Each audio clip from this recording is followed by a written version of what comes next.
Ah, ah,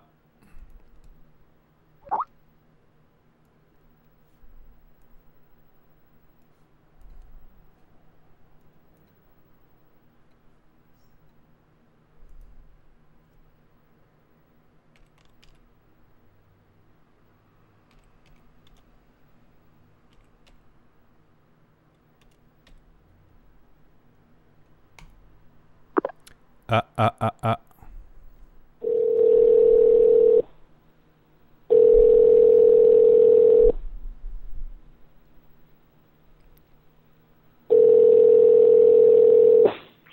Oui, allô? Alain Bisson? Allô? Alain Bisson? Oui? Oui, bonjour. Pierre Côté à l'appareil, journaliste citoyen. Oui? J'ai une question à vous poser concernant la nouvelle qui est sortie concernant rue Frontenac. Je t'écoute. Je voulais savoir qui était l'acquéreur potentiel? Écoutez, pour l'instant, on ne dévoile pas cette information-là, notamment parce qu'on a signé un engagement de confidentialité dans le cadre des négociations qu'on a eues au cours des dernières semaines. Je comprends. Ce que je peux vous dire, c'est qu'il y a eu une première ronde de négociation avec un premier acquéreur. Si vous faites une recherche, vous allez rapidement identifier qui est cette entreprise québécoise-là assez connue. Il ne s'agit pas de celle-là. D'accord. Les négociations avec cette entreprise-là ont eu lieu, je vous dirais, au cours du mois de mars et d'avril. La transaction n'a pas fonctionné, mais cette entreprise-là a été tout à fait kosher et ce n'est pas celle-là. C'est un deuxième acquéreur qui est un entrepreneur québécois qui nous a approchés, je vous dirais, à peu près à la mi-mai et qui s'est montré intéressé à faire l'acquisition de frontac.com, nom de domaine, et d'opérer un site Internet selon le modèle on avait développé à l'époque, qui était une salle de rédaction qui comptait autour d'une trentaine de journalistes, 35 pour être plus précis, journalistes, chefs de pupitre, infographistes et personnel de rédaction. D'accord. Alors, c'est sur cette base-là qu'on a négocié avec cet entrepreneur québécois-là, qui n'est pas c'est pas une grosse entreprise, là. Cherchez pas dans le Fortune 500 de Québec, là. C'est pas C'est à dans le. l'extérieur de ça. Je comprends. Dites-moi, j'ai entendu différentes sources et lu différentes sources, des commentaires relativement à la négociation. Je reprends ma question. Comment euh, vous pourriez qualifier la négociation qu'il y a eu avec cet entrepreneur? Écoutez, tout s'est passé très bien jusqu'à il y a à peu près une semaine, 10 jours, où on a appris, après de nombreuses questions à ce sujet, l'identité d'un des partenaires, d'un des associés qui, euh, qui gravitaient autour de l'acquéreur principal. Et nos recherches nous ont rapidement fait conclure que ce n'était pas le type de personne à laquelle on voulait être associé pour une opération d'un média crédible. Alors, à ce moment-là, les négociations ont pris une tournure un peu plus tendue. Et, euh, et en bout de ligne, ce qui a fait avorter la transaction, ou en fait avorter plutôt l'entente, parce que la transaction, elle est déjà faite. L'entrepreneur en question est déjà propriétaire du nom de domaine Mhm. et de rufrontenac.com Inc.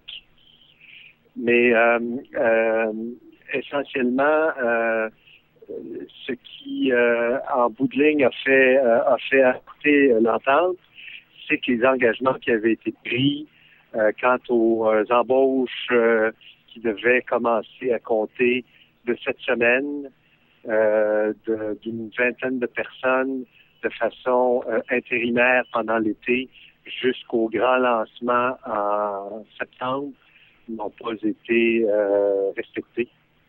D'accord. Cette personne-là voulait opérer rue Frontenac avec une personne pendant l'été en charge de mettre en ligne on ne sait trop quoi. Et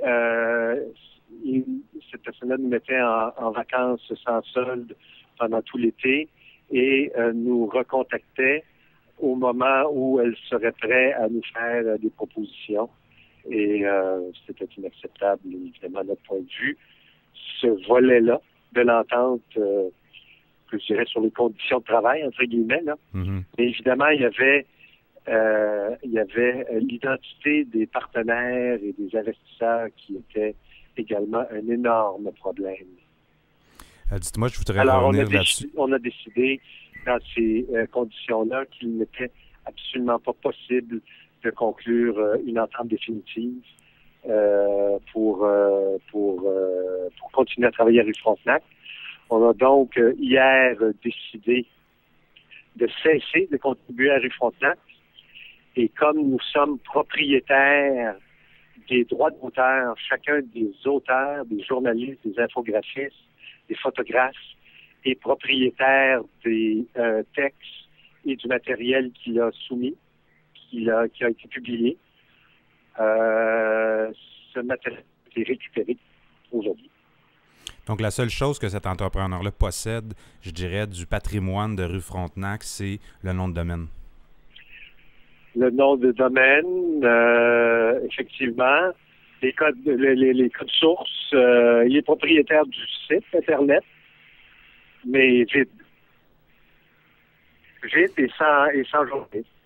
Donc, il est propriétaire je dirais, du nom de domaine et des codes sources, ce qui vaut absolument rien s'il n'y a pas de texte, là, on s'entend là-dessus?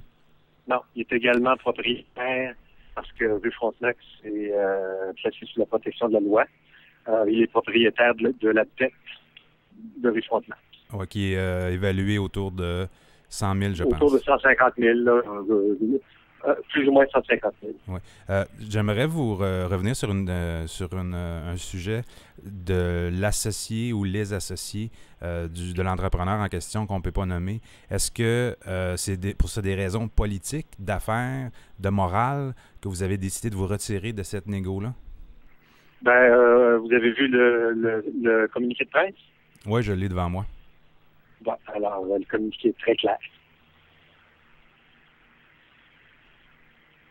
Quand vous dites très clair, moi je le trouve pas très clair. D'ailleurs, il y a certaines personnes. Au sujet de ce qu'on reprochait ou de ce qu'on reproche à cette personne-là,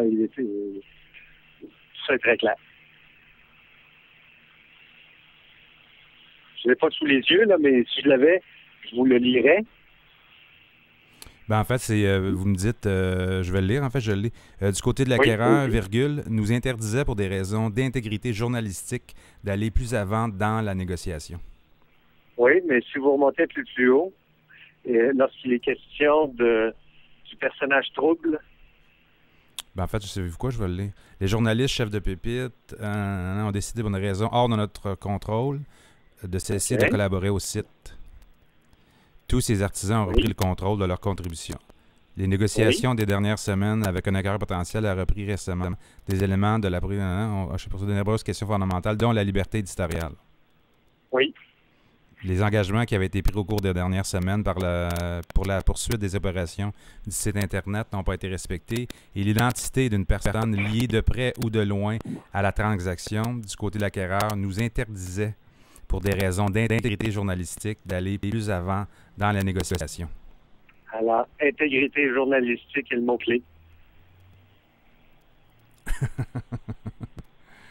Ça peut laisser place à l'interprétation pour la communauté qui va... Regardez, on peut pas identifier ces gens-là pour les raisons que je vous ai expliquées. S'ils veulent expliquer, s'ils veulent éventuellement, voudront-ils peut-être expliquer leur intérêt dans rue Frontenac et leur version des choses. Mais pour l'instant, on s'en limite à cette déclaration-là. Mais c'est, alors, pour une question d'intégrité journalistique, qu'il n'était pas possible pour nous d'avoir cette personne-là dans l'environnement de rue Frontenac. Je comprends. Je me fais le porte-parole du citoyen ici. Est-ce que vous aimez mieux laisser planer des rumeurs non officielles par la communauté plutôt que d'éclaircir immédiatement qui est cet associé à cet entrepreneur? Pour l'instant, comme je vous dis, nous sommes soumis à des engagements de non-divulgation qui sont des choses courantes dans le cadre d'une transaction. Et malheureusement, ce n'est pas parce que nous ne voulons pas, mais c'est parce que nous ne pouvons pas identifier ces gens-là. L'entente de non-divulgation, elle est valide jusqu'à quand? Bonne question. Écoutez, honnêtement, je ne peux pas vous répondre. Je ne pourrais pas vous dire. En fait, c'est écrit sur le contrat, en fait. Oui, mais je ne l'ai pas avec moi. Parfait. Monsieur Bisson, je vais rendre disponible, si vous êtes d'accord, cette entrevue-là sur YouTube dans quelques minutes. Qu'est-ce que vous aimeriez partager avec la communauté québécoise et internationale qui avait, je dirais, une certaine affection derrière le projet de rue Frontenac? Et écoutez, ce que je voudrais partager, c'est que cette affection-là, nous l'avons sentie, nous avons pu la mesurer de façon quotidienne au cours des deux dernières années et demie. On a vraiment mis tout notre cœur dans ce site Internet-là et dans ce projet d'information-là. Et on remercie sincèrement tous les gens qui nous ont lus et soutenus depuis tout ce temps-là. Et les artisans de rue Frontenac vont se retrouver un peu partout sur la planète médiatique québécoise. Et c'est un rendez-vous et un au revoir. Monsieur Bisson, merci et bonne chance. Merci. Merci, vous êtes bien gentil. Au revoir. Au revoir.